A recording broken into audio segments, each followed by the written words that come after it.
Okay, ladies and gentlemen, my name is Alexey Kondratiev. I'm the Director of Public Relations for Ruslankom, the National Recycling Association of Ruslankom, which is the largest Russian scrap recyclers union.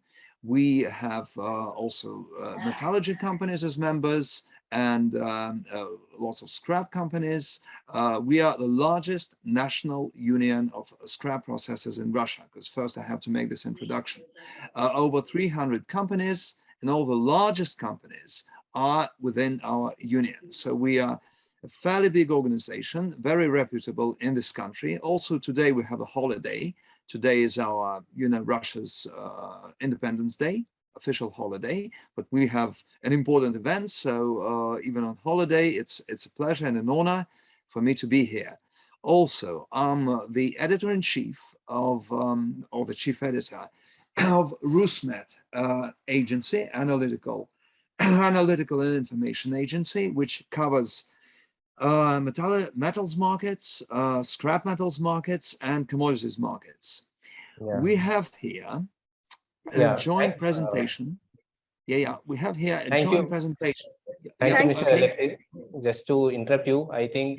Please interrupt me at any time. Please, Madhumita ma'am, I think can we start? Yes. Thank you for that introduction, Mr. Alexey. Hello, ladies and gentlemen. Welcome to the inaugural session of SteelMint Engage 4.0, the Virtual Connect. Engage 4.0 is a 5-day webinar series being held from the 12th till the 16th of June. As in the previous years, we will be exploring a gamut of topics ranging from steel, iron ore, scrap, and metallics, to coal, ferroalloys, non-ferrous, and relevant issues like carbon emissions, and also focus on select steel-producing geographies and markets. We will talk to industry experts to learn about the latest dynamics playing out in the finished steel and raw materials markets to facilitate decision-making for stakeholders in the steel industry. I also want to thank the Indian Steel Association for supporting SteelMint in this webinar series. I am Madhumita Mukherjee, editor SteelMint, and I have with me my colleague Jay Prakash to co-host this webinar with me. I request JP to come forward and introduce himself, please.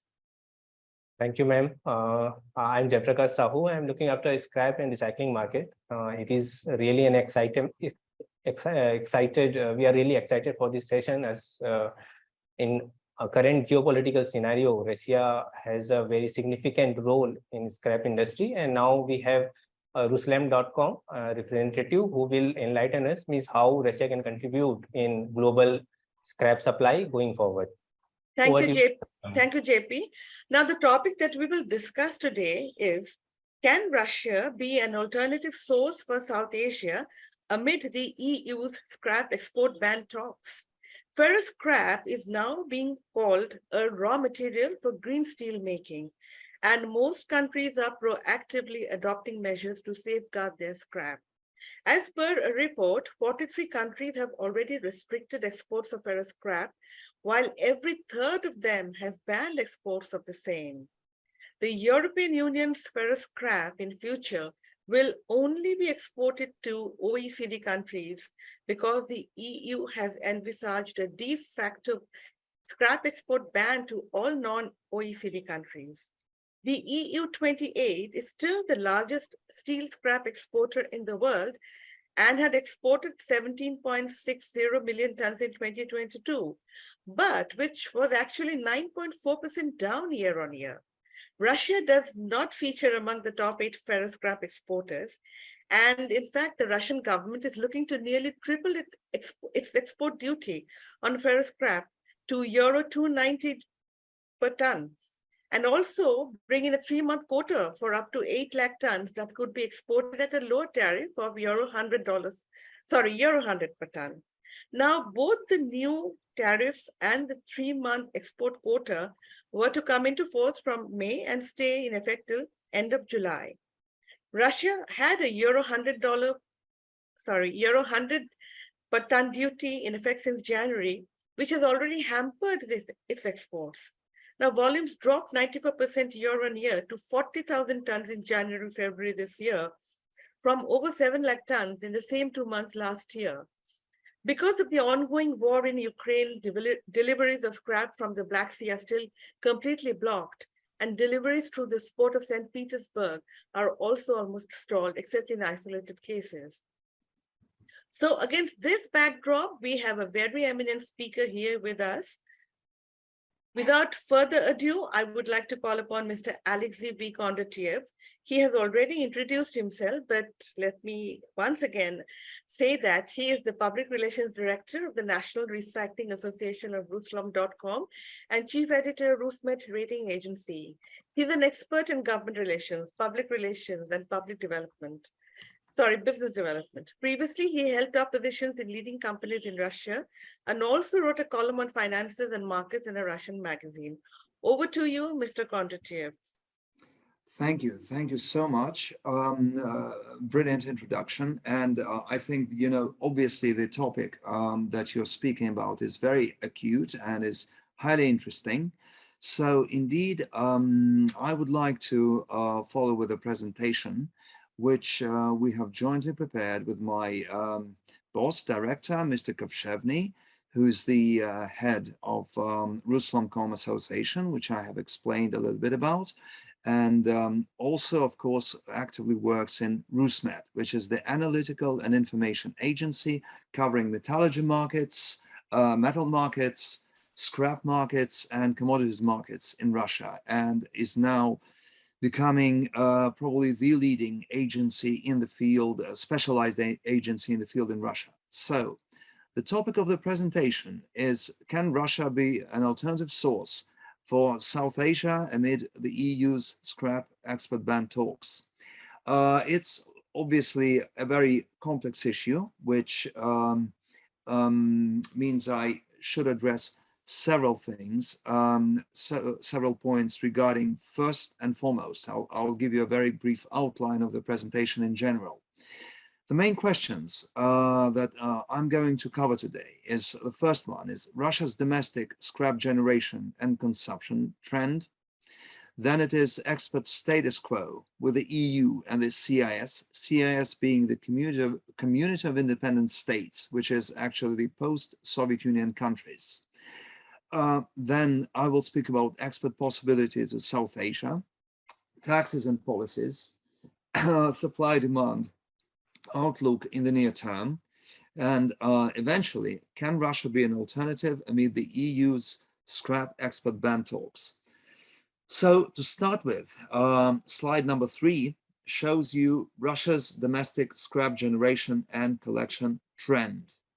So it's a fairly complex trend. Hi, Mr. Alexey. Yeah. I just wanted to request you to just share your screen, the PowerPoint presentation. So that will be helpful. Yeah, I'll try to share the screen. Sorry, I could have a little bit of some technical difficulties, but hopefully none. Let me just share the screen. Just a second. Yes, sure. Sharing the screen.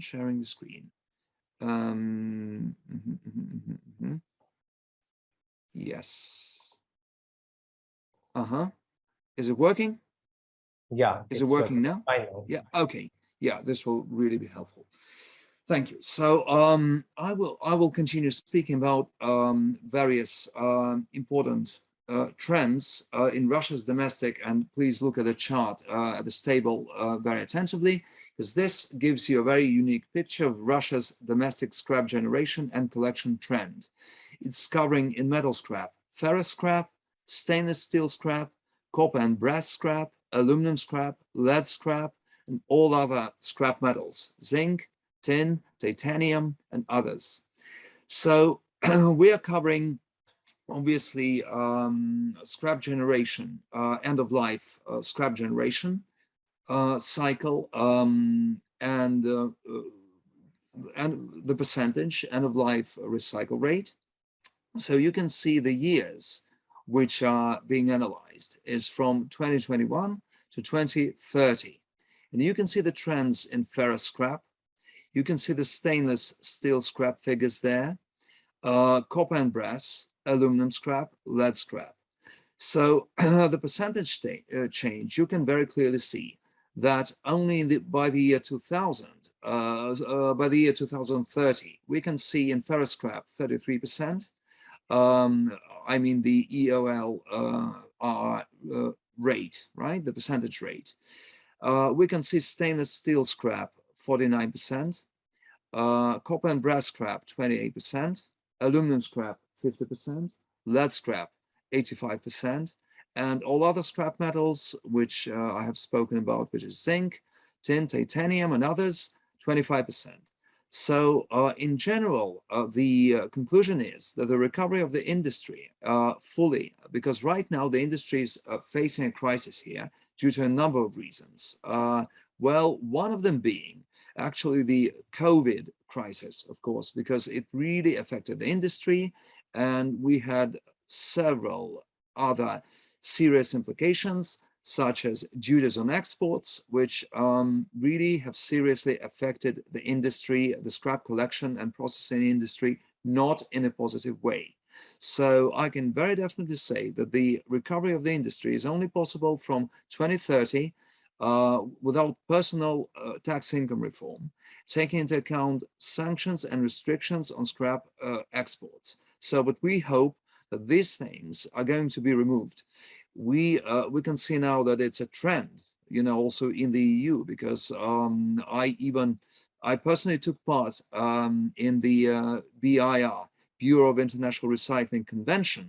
That was, I think, a year and a half ago, or 2 years ago.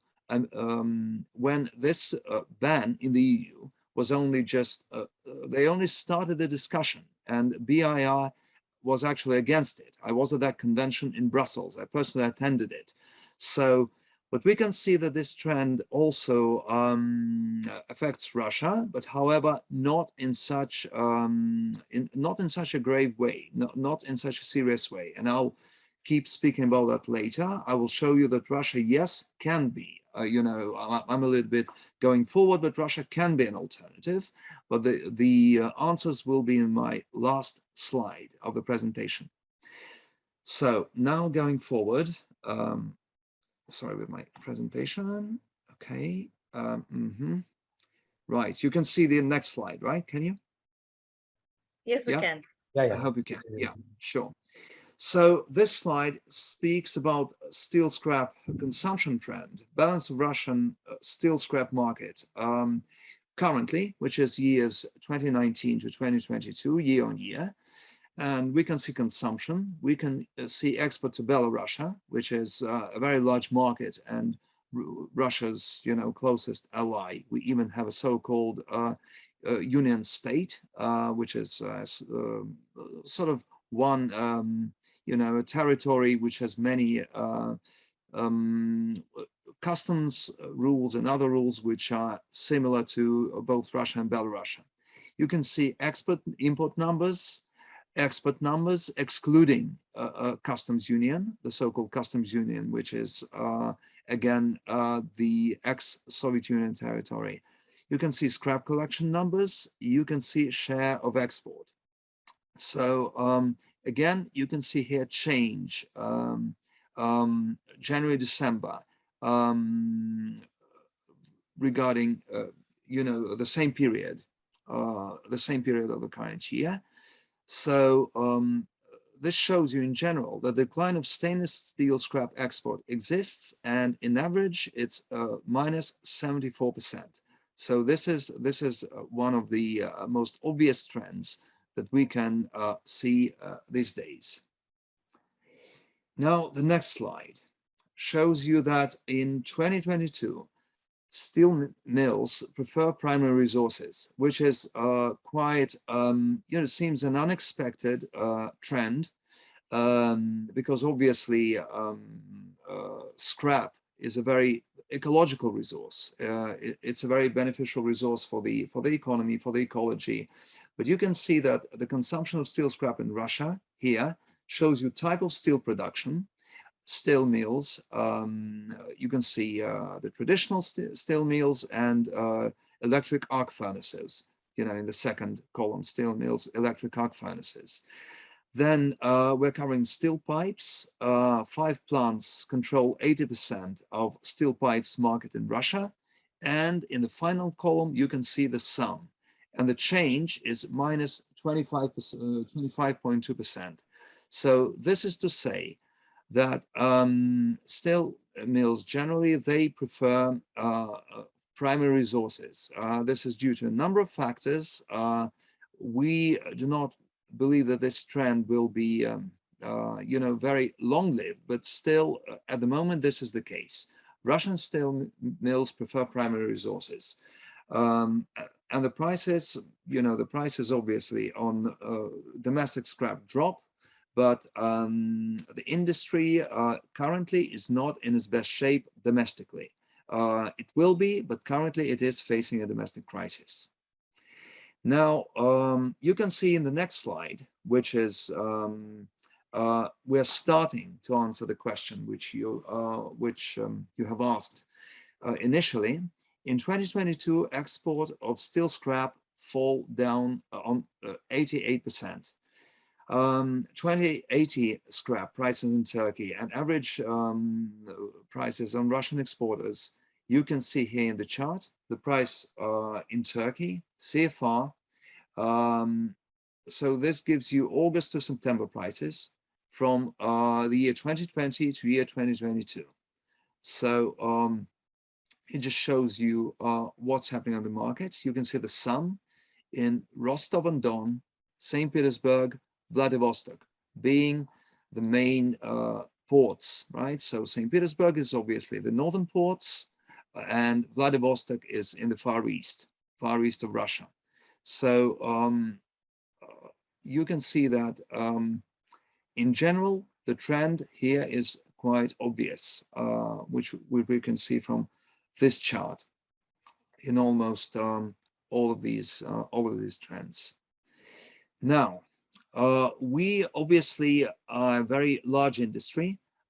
Domestically, the Russian scrap market, its financial turnover is over 1.5 trillion rubles. So a year ago, we also were acknowledged officially as a separate industry in Russia. In other words, oil generation exists, oil production exists, metallurgy exists as a separate industry, and now also scrap scrap processing, scrap collection and processing also is recognized by the government as an individual industry officially.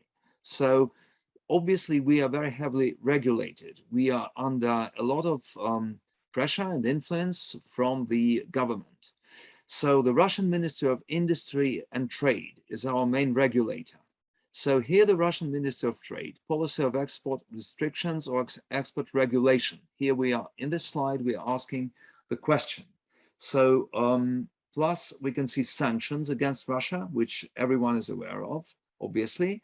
We can see logistical problems, and we can see certain discount, quite a large discount on Russian products. And you can see what happens with the export numbers from 2005 to 2022, right? So you can see the export numbers here.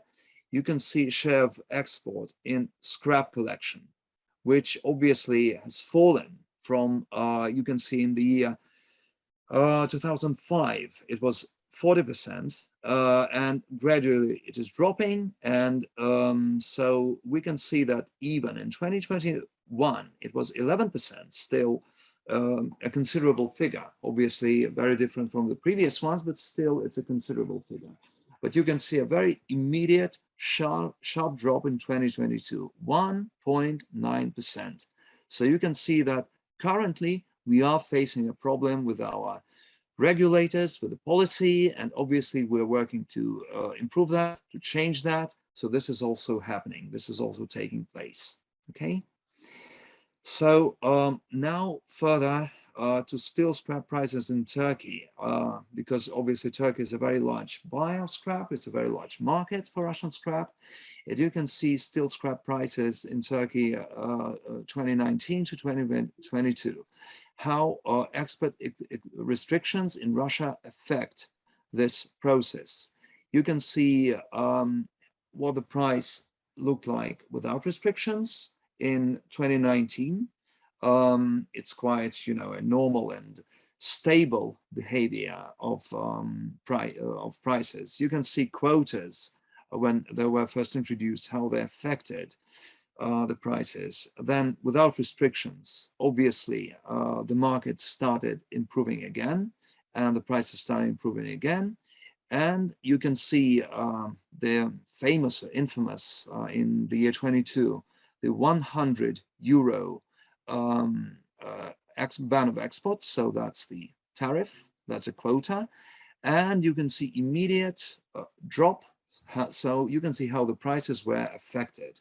So we have all the statistics. We are the organization which has the most up-to-date statistics in the Russian market with anything and everything regarding scrap of ferrous and non-ferrous metals, domestic production and generation, and exports, obviously.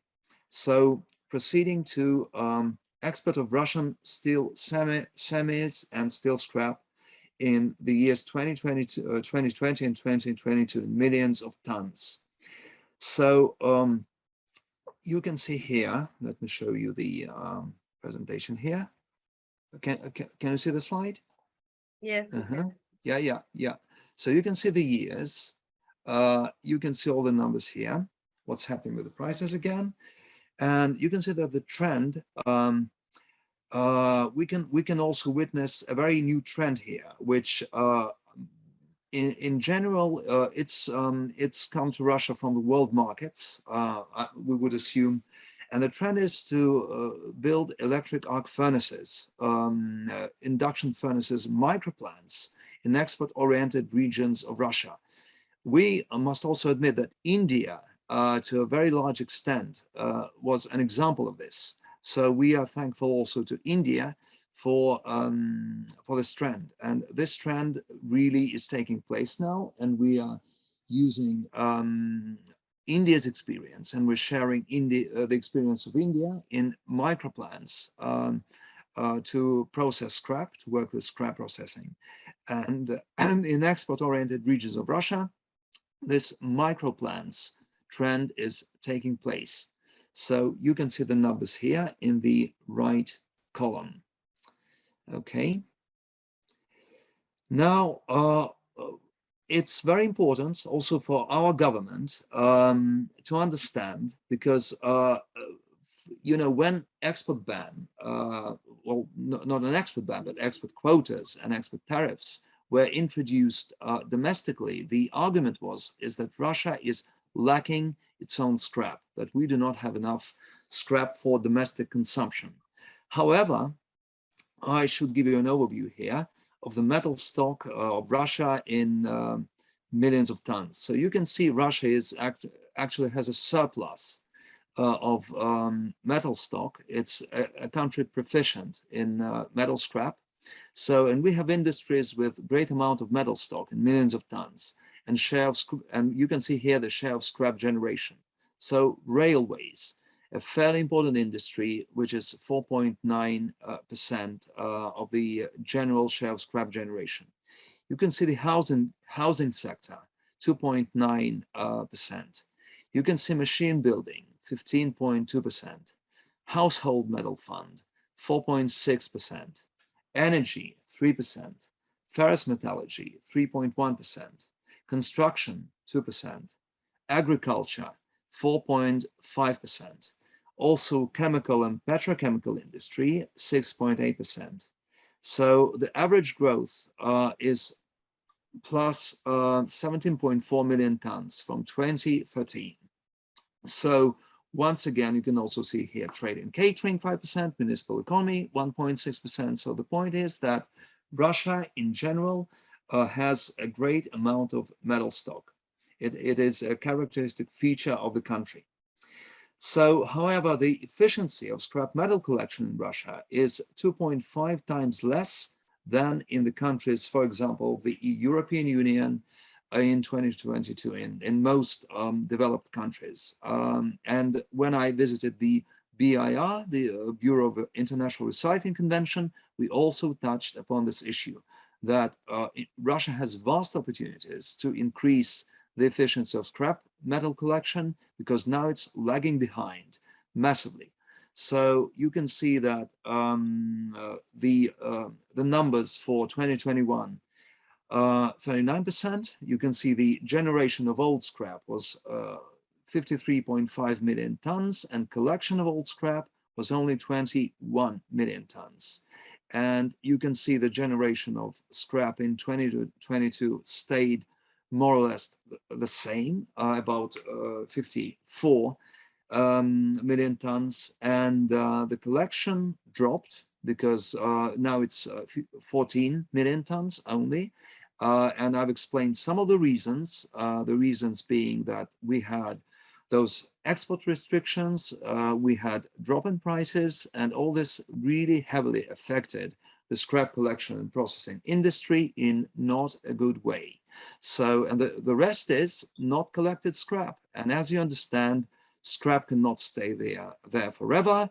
It deteriorates, it harms the environment, and it's a big issue which has to be addressed, and this issue has to be resolved and improved. This is obviously a very important question here in the domestic market. So now the rating of countries from the point of steel regulation of metal scrap market.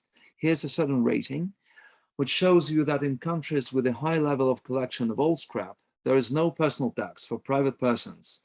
Scrap collectors, who are scrap collectors. Moreover, there are support measures.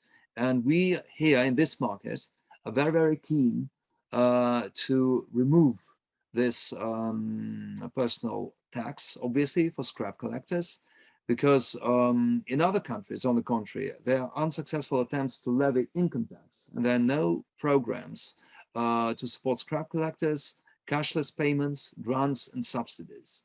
So in 2022, RusMet researched 18 countries, so in the field of state regulation of scrap processing industry. So the research parameters were personal income tax, VAT, cash or cashless, tax burden, taxes, grants, AOP, export, subsidies, green loans, marketing. So we can also say, and you can see that Russia, in case of personal income tax reform, scored 73, and it's behind Japan. It's between Japan and Hungary, and Russia today. So you see here in general it's grade 45, so it's below India in this respect. So we have many things to work on. We have many things to improve domestically in terms of scrap market collection rules and infrastructure. For example, we are, as the association, we are very strong advocates of cashless payments, and we are working actively even currently to make this happen, and to make it a really efficient procedure in the Russian market, because it's now part cash, part cashless. So we are currently working heavily to make it cashless. So it's fairly important as well. So we can see balance of Russian steel scrap market, and we can see two scenarios here on the next slide. For Russian steel scrap market, base scenario and conservative scenario. So we are looking here at the numbers for steel scrap collection, consumption, export, import, which is the base scenario. And the same thing, we are looking here at the conservative scenario. So you can see the outcomes, which we have the forecast by the year 2030, the basic scenario and the conservative one. So once again, as stated above, the serious improvements, noticeable improvements in the industry, we can only see from the year 2030. And the duty is 5% inside quota of over 1,240 kilotons for 2023. So we have, but you know about the quotas. We have problems also with acceptance at Russian factories because export quality is not necessary for factories here domestically. And in January, May 2023, there was a positive growth here domestically in the production of steel due to a number of reasons. So these are the scenarios we have for the market. You can see various outcomes, the basic one and the conservative scenario. Now proceeding two scenarios for Russian special steel scrap market, which is a very different picture. You can see the base scenario here. You can see the conservative scenario as well. So the duty is 290 euros, plus there's a ban on exports to the so-called unfriendly countries. This is an official term we have now due to sanctions. So essentially they are the countries which imposed sanctions against Russia. So we have reciprocal sanctions. So we have problems, as stated above, with acceptance at Russian factories because export quality is not necessary for domestic factories. However, also in January and February 2023, there was a positive growth in the production of stainless steels. So again, you can see the numbers here and the outlook from 2023 to 2030. You can see all the trends. Again, we are analyzing special steel's scrap collection, consumption, export, and import in both scenarios. So this is our own proprietary data, which is high quality data, and we can obviously address if I cannot answer some of the questions during this webinar, obviously I will address them later in writing, and we will have these questions addressed. Now, metal scrap processing industry in Russia is celebrating 100 years in 2022. And let me give you a brief overview of this industry because it's fairly interesting. Because I said before that that the Russian scrap market collection and processing industry was recognized as the individual separate industry in the Russian Federation, which is a very big achievement also of our association of Ruslomcom, because we lobbied for this recognition to take place. And this is a brief profile, a brief picture of the industry. So the industry is a creator of over 100,000 jobs for qualified professionals. Also about 10,000, over 10,000 processing companies with licenses, assets, and technologies for working with scrap are present in the market. In other words, it's a fairly free market environment. We have many companies who do not have, one or two or several big monopolies. It's a fairly demonopolized space. So it gives you $0.5 billion in taxes to the Russian state budget per year.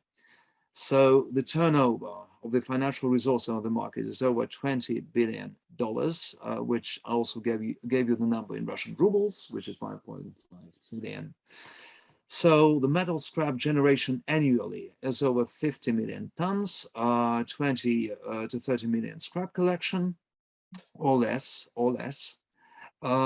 Also, over 20,000 prevented man-made accidents per year are associated with the formation of hazardous scrap waste. And as we all understand, it has this ecological impact, which is both improving the ecology and is carbon-free metal production. So we have a lot of positive ecological factors associated with scrap collection. So now, again, a very important slide, which we still have the time. So it's a fairly detailed presentation. I would like to speak about the economic trends in the development of the industry, metal scrap processing industry of Russia. They're fairly important. So as said above, the collapse of the scrap collection in 2022 took place due to a number of factors, and the scrap processing industry is one of the most affected. We had problems in several industries, but the scrap industry was definitely very strongly affected. So we see a drop in demand in the domestic market with a planned recovery by the year 2030, except for special steels, because you could see the special steels, the forecast was in the red, and the transition is currently to primary raw materials. Also we can see increased sanctions against Russian metallurgists, and the focus is definitely, it has shifted towards Asia and is shifting towards Asia more and more. And for your information, maybe for those of you who do not know, we are keen to work on this. We as Russlom and our partner agency, information agency, analytical and research agency, RusMet, we organized already two important business missions of Russia. I'm just deviating from the point for a second. We organized two very important business missions to India in partnership with MRAI, the Materials Recycling Association of India. To give you an example, last year, so we had two business missions for Russian scrap collectors, which were very, very successful. We had a large conference in New Delhi to start with the Russian embassy taking part, with the Russian trade representative in person taking part, and we had a very large and very representative delegation of Indian businessmen in metallurgy and metal processing. We had MRI, Materials Recycling Association of India officials present, a fairly big conference. And then we had business trips to various regions of India, such as Mumbai, Ahmedabad, even the vessels cutting, whatever it's called, of course I remember the famous, just to lose my memory, the famous place for ship cutting, ship processing, Alang. Of course, it's it was actually very difficult to get the permission to get there, and we worked hard with the Ministry with the Minister of Interior of India and with our Foreign Relations Ministry to get this permission. And obviously, the Russian delegation was superbly impressed. They were very impressed, and they were looking forward to cooperation with some of the Alang ship processing companies. So in other words, we had a top, very successful business mission. I'm specifically making this point because really we're witnessing a focus on Asia among Russian metallurgists and even scrap collectors and scrap processors in whatever they can do in terms of exports. And we are part of this trend. We are heavily involved in this trend. We're making these things happen. So another economic trend is the increase in the cost of scrap collection and processing. So there are objective factors and also the departure of players from the market. So about 25% of companies sadly vanished and they left the market in the year 2022. So it was a really difficult year for the industry, a crisis year for the industry. So another trend is new approaches to scrap supply, which we can see. So it's either a matter of survival or policies in the field of decarbonization, which I have been speaking about, e-commerce, mock-ups, trading systems, geoservices, etc., etc. So, of course, this trend is also affected by new approaches. So we can see in general growth of demand in the international markets. Obviously, it's this potential ban of export in the EU, which once again, I'll reiterate, which I personally took part in this discussion when BIR at their convention about a year and a half ago, they really discussed it. And as a matter of fact, the Bureau of International Recycling, they were against it. Their position was against the potential ban of export. However, we can see that this is becoming a reality. So also the continuation, we can see the continuation of the global commodity supercycle on the growth of prices for metals and raw materials from the end of 2020. Factors of China, India, Turkey, Africa, and the United States. And climate change is also there. So the next slide is the legislative trends in the development of the industry, which once again I said are very important here in this country. So one important trend here which exists is the strengthening of self-regulation in the industry. So indeed, this is happening. And we, as the leading association, we are playing a very large role in this. We are always constantly in touch with the Russian legislators, the State Duma, which is the lower chamber, the Federation Council, which is the higher chamber, and of course it's the government, the key ministry, the Ministry of Industry and Trade of the Russian Federation, the Ministry of Economics, Economic Development, and other state bodies. So we are playing a very significant role in terms of many things like cashless payments, better transparency, removal of or lowering of export tariffs, bans, etc., etc. So we are playing a very high role in GR, government relations in the industry, and also, of course, in domestic self-regulation. In other words, we are assuming, according to the laws here in Russia, a much larger role in terms of domestic regulation in the industry. So I cannot say for sure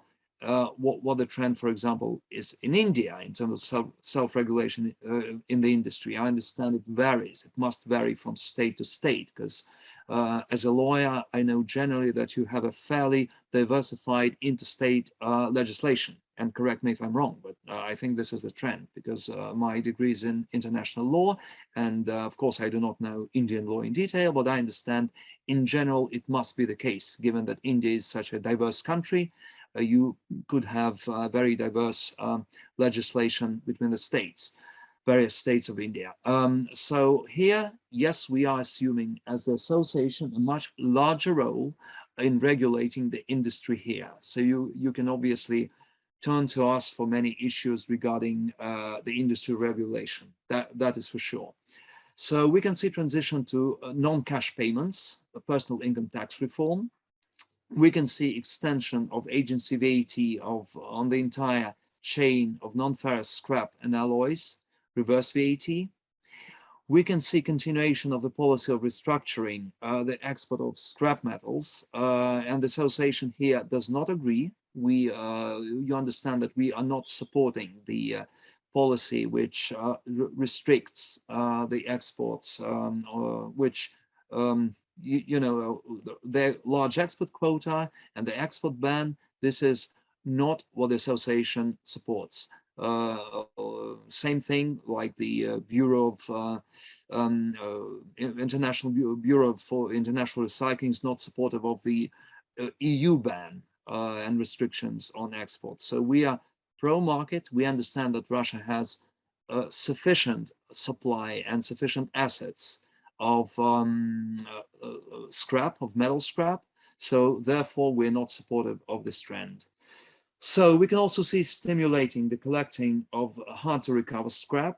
We can see transition to a new pricing system, national price indices. So indeed, there's a lot of debate here about the strengthening of national indices and national rating agencies. And I also represent, as I've said, the rating agency Rusmet, which you may be interested in further on, which is the leading specialized now agency in the Russian market in metallurgy, scrap, and commodities.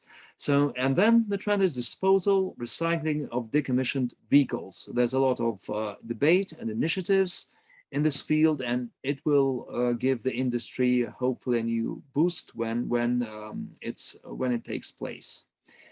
Now, there are technological trends in the development of the industry as well, and we will have also some time for questions, so I'm finishing more or less. So we can see that European technology suppliers have put cooperation with Russia on pause. This is obvious, you all know this, and obviously we previously were heavily connected in terms of technologies to Europe, Germany, Austria, many other countries. So you can see that China is strengthening their position, and there's arrival also of equipment supplies from India and Turkey, which we welcome. Once again, the business mission which we organized in India was also a very large success, because we saw the quality of equipment that India is making in terms of scrap processing and metallurgy, and we were heavily impressed both with the software, IT quality, and the mechanical quality. And obviously your prices are far far less. They're much more competitive than those in the European Union. So for Russia, it's India is a very interesting partner in terms of equipment supply. It's very true. So also construction of new electric steel making facilities, including micro level, here is taking place, and we are also learning in this from India, as I've said. At least that's my understanding of the situation. So also there's construction of sponge iron production plants. So these are briefly, some of the interesting technological trends in the development of the industry. So we can see also here in this country, it will be of interest to you. Here's a picture you can see. The new face of more civilized scrap processing industry, concept of scrap collection point. So right now, these things are not always in such a good shape. I mean, the scrap collection points, as you can see here in the picture, but we as the association and some of the companies, we're advocating a trend to make it a much more transparent, a much more civilized, cashless and technological process. So this is a picture which just gives you some understanding of how it will look like in Russia. So this is the new face of the industry, sort of a brief concept of the scrap collection points, which is a one-stop, very easy, very well managed, regulated, digitalized. So you can see all the modern trends here. So, and now eventually, as much as we can, addressing your question, the question of the webinar, can Russia, and it's a very concrete answer, you can see here, a very detailed answer. So can Russia be an alternative amid the EU scrap export ban talks, which I also have referred to now many times? Yes, potentially it is possible in the ideal situation, but in general, as we can see, not more than on 20% and only for steel scrap. And the answer is also yes for stainless steel scrap, but not more than for 5% as we assess it, as we evaluate it. Yes, also for brass scrap, but not more than 5 to 10%. But for copper, lead and aluminum scrap, no. We were asked such questions, I must admit, in India when we were on our business missions, and I mean the last question, and mostly the answer was not positive. On the other hand, we were looking for some supply from abroad. You know, some of our colleagues were looking for a supply from abroad regarding copper, for example.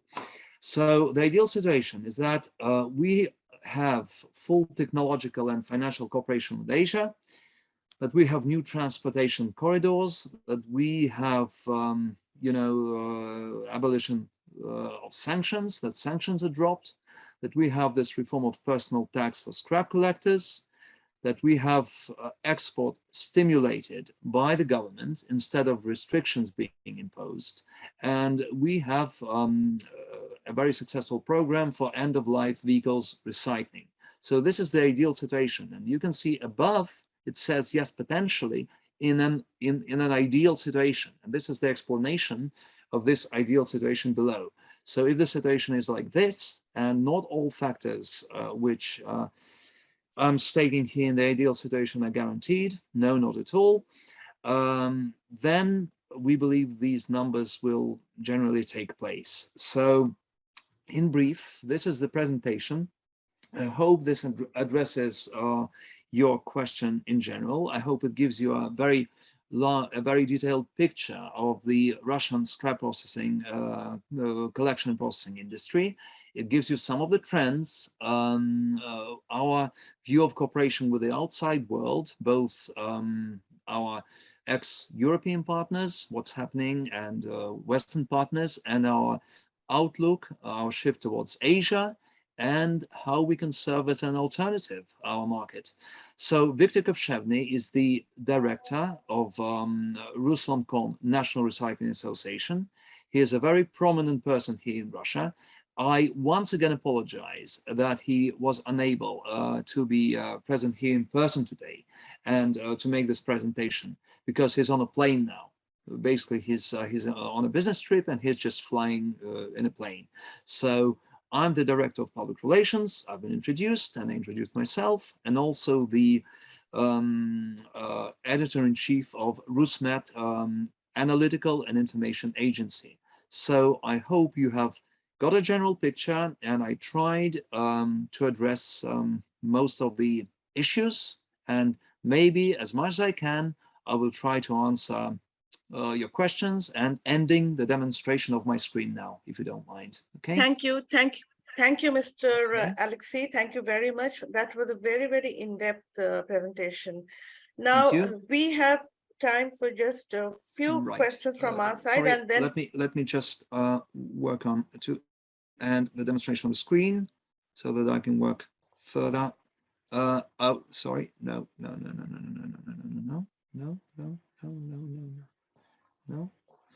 No, okay. So, but you can, I think, answer our questions. Yeah, just give me a moment, please. Then I will, give me a moment, please. I will try, because you can see, no. Okay. I can see some of the questions. I will answer the questions, but let me we have some questions from our side, just a few from our side, because we do not have much time. How much time do we have?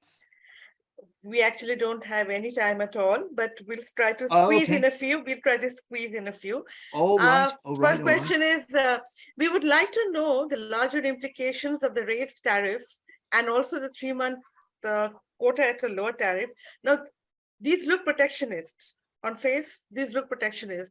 But going forward, what sort of a strategy is Russia looking to adopt where scrap exports are concerned?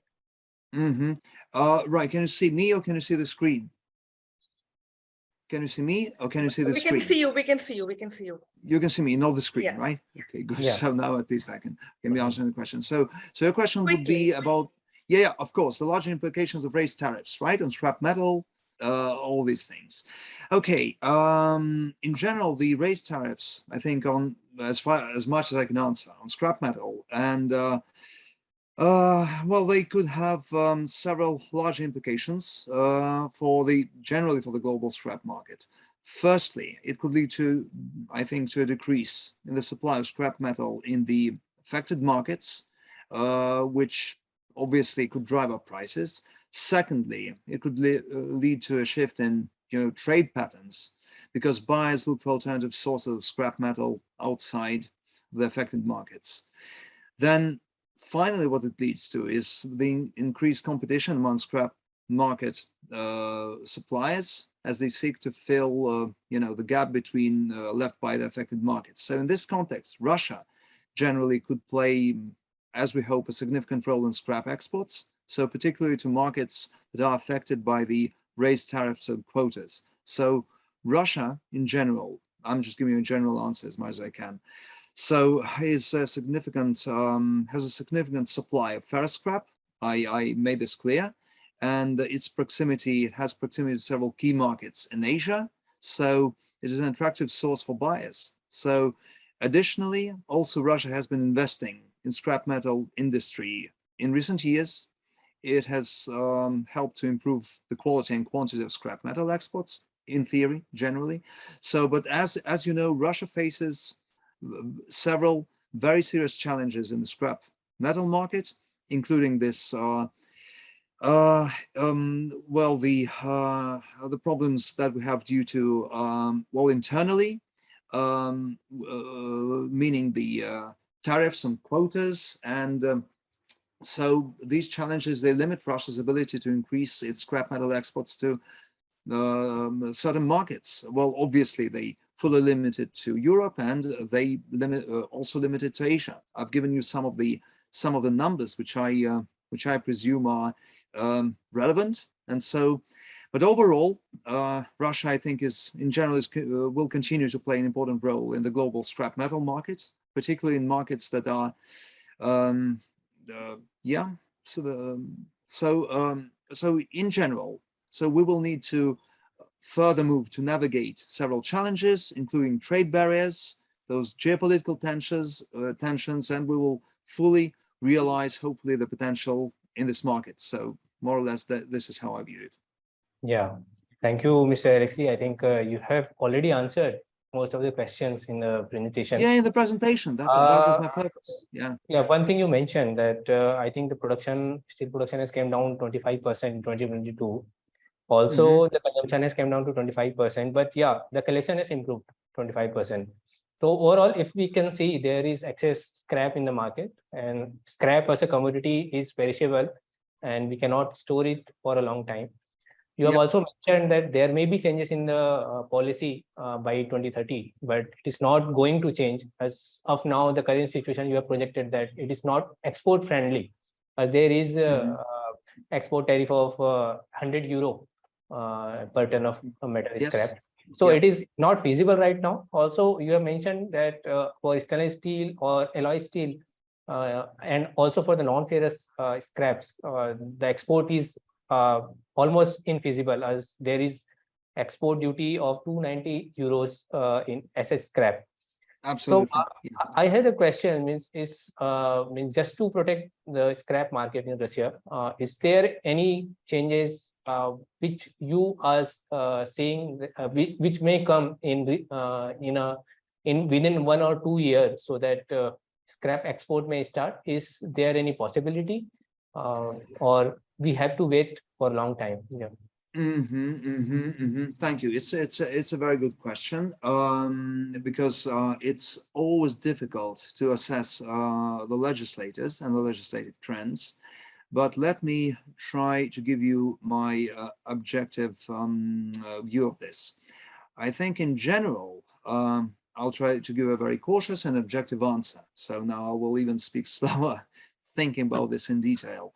I think the position, obviously, for Russia, metallurgy is a very important industry, metallurgy also, right? Obviously, and it has been seriously affected by the sanctions. You're all aware of it, because a large part of the exports went to the European Union. There's some companies like Severstal, which obviously, for example, were really seriously affected. And metallurgists obviously started looking for some recovery, for some cheaper ways of raw materials. This is part of the strategy to lower prices in the market for scrap, which is pretty obvious. So short term, this trend is, I think, is evident, because this is a trend in a way to help to somehow support the Russian metal industry. Obviously, the Russian scrap collection industry being supportive of the supportive of metallurgy, but also having other very wide impact and positive impact on society, such as ecology, job creation, social impact, many other things. So that is to say, I believe that the government will take into account all these factors, so that it needs to help support not only the metallurgical industry, but also the scrap collection and processing industry. And the government, also due to our efforts, because I'm part of this, because I'm also in GR, government relations, in Rusal as well. So we made the government aware that the scrap ban and restrictions, quotas and restrictions, actually do not support the industry at all. That the industry is facing additional problems due to the imposed bans, right, and quotas. So that is to say, I think that the understanding of the Ministry of Industry and Trade of Russia is there, and gradually the situation could be changing for the better. So this is my cautious assessment of the situation. So given all factors, of course, they need to support the metallurgical industry as they understand it, right? As they understand it. But I think the trend is there. This is how I view it. This is my understanding. Yeah, let's be hopeful and positive. I will take one question from our participant also. And our participant has asked a basic question, means what are the major countries where Russia used to export scrap? And going forward, what you see means which may be prominent countries where you may be targeting just after this geopolitical development. Right, thank you. Well, obviously, it's a good question. Obviously, the European Union, Turkey, they were all large supplier, all large customers for Russian scrap. That's pretty obvious. But right now, the European Union situation has changed. Obviously, Turkey, I think it will remain there. It will stay there. But obviously, Russia in general, as I said, has a very large. It was in the presentation. All industries, both metallurgy and also metal processing, collection and processing, has turned towards Asia.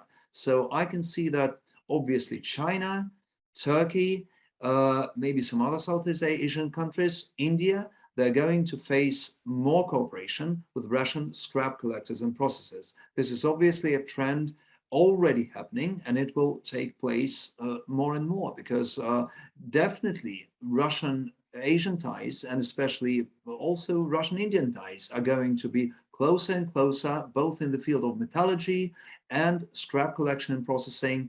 The business missions, which I have explained about, give you a very good illustration of this trend, because prior, actually, if I can even remember any large scrap collection and process business mission to India, maybe it happened maybe 10 years ago, 10 years before. So in other words, the trend is obvious, the trend is there, and we can see potential in Asian markets and in the Indian market, and the cooperation is truly, truly bilateral.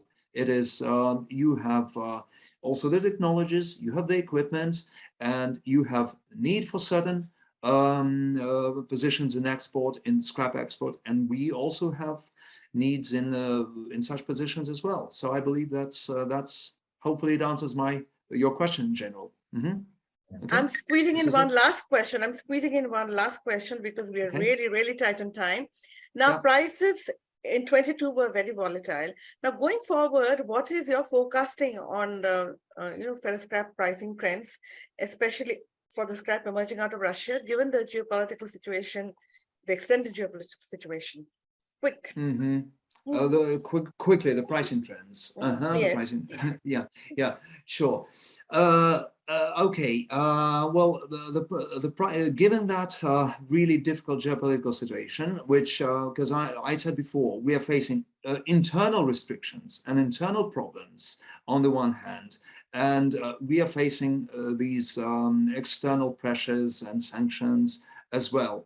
So in general, the forecast that the situation, for example, internally, it is going to mildly improve, as we understand, because basically because the government is becoming, as far as I can see it, I'm giving you my personal view of this, is becoming more and more aware of the problems of the scrap processing industry. And obviously, it is such a massive industry here in Russia that the price generation is seriously affected not just by the metallurgists, not by the customers, but also by the government. So we can see some understanding, and we hope for a more flexible policy from the government towards the industry. So we believe a more positive outlook generally for the near future. We're actually working to make it happen. You mentioned a mild improvement. Are you looking at H1, the rest of the current calendar? I mean, what sort of a time frame do you have in mind? Well, I would not. This is the answer that I would not risk to give you currently. I would rather prefer to thing can give you a more detailed answer, because this is difficult to assess. It's a really I would take a lot of responsibility to give you this direct answer. Sorry. Okay, fine. Thank you so much. That's all we can accommodate in this session. We've really run out of time, and if some queries remained unanswered, do write to us separately, and we will get the answers from Mr. Kontateev. And hope you all enjoyed this webinar as much as we did. A very, very warm thank you to Mr. Kontateev for giving us your valuable time. Thank you to Jayaprakash Sahu for co-moderating this session with me. A big thank you to the Indian Steel Association for extending its support to Steelmint's Engage 4.0. I'm Madhumita Mukherjee, Editor Steelmint, signing out of this webinar. Bye-bye, everyone.